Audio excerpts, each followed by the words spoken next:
All right, welcome back. And so, Colin, Sam, since it's your first time participating, so the question block is a bi-weekly sort of question segment we do. Readers send in questions all the time.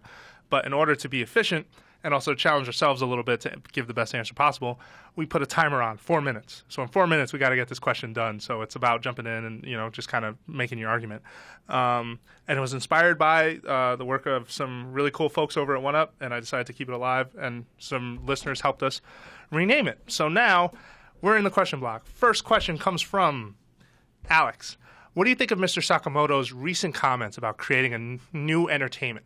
How many new emotions can he possibly bring to video games? And what do you think it spells the end of the do you think it spells the end of the Metroid series?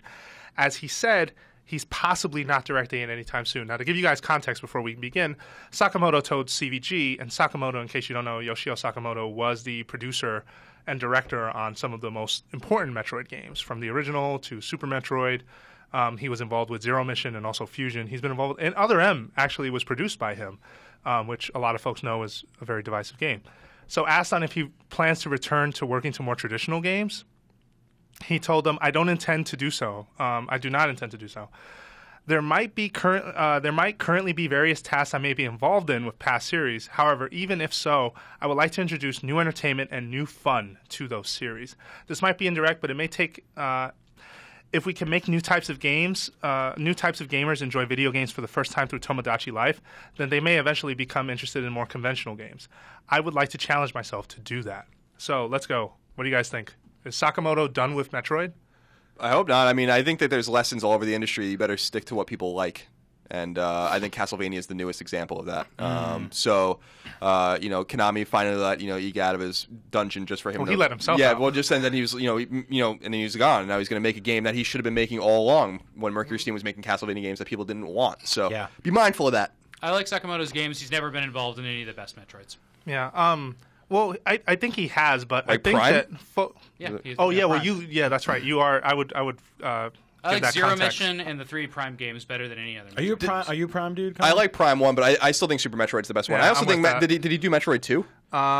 He may. I'm not entirely sure. Because that's an actually. I don't wanna extraordinary say game that. too, especially Yeah. for that hardware. Speaking on of the Game first Boy, Metroid. That little guy right there.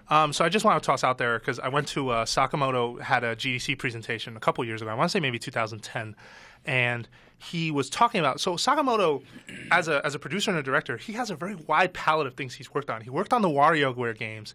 He was one of the guys working on Talent Studio, Tomodachi Life, which I don't know if you saw on the site, but it was sort of like a weird, quirky social game.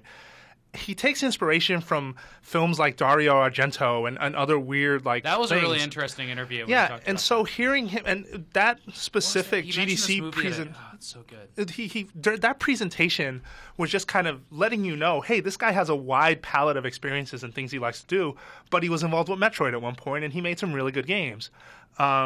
I think that it's good for him to not be tied to Metroid, honestly. I think that if a team like Retro can jump in the way they did with a different producer, it was Tanabe, it was not Sakamoto, and make a good series, which they did. They nailed it on the first game, Metroid Prime. Yeah, Prime's an I think excellent another game. developer could do that. Totally. I do see your point, Colin, that maybe he should stick to what people like, but the last time he tried, and I don't know if it was Team Ninja's fault or his own, that story or that gameplay didn't really jive as well. Yeah. So I almost think So maybe it's a graceful exit. I feel you on what you're saying because I know that in some cases no one's gonna make a better Castlevania than the dude who invented it, right? And I don't think anyone's going to make a better Mega Man than the dude who invented it. But I also think that no creator should be forced at gunpoint to kind of have to do the same thing forever. And if it lets him branch out and do stuff like WarioWare or Tomodachi, whatever it is, I think that's cool. But that's knowing, I still think that means that we have to know in the back of our heads that franchise is being left in good hands and with good people. And it wasn't last time. And that might have been his fault. And like you said, it might have been Team Ninja's fault.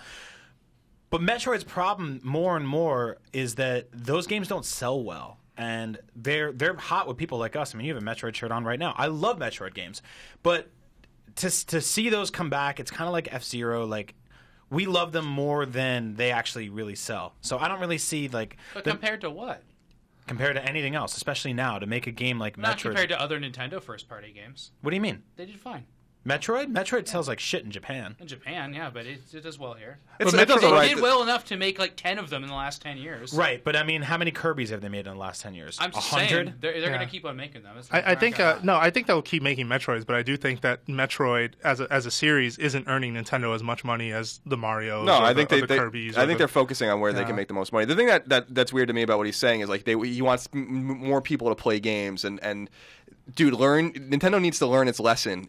Make games for the people you have. Yeah. You know? I don't understand how many times you want to change, flip the script and all that. And that's great and that's awesome, fine.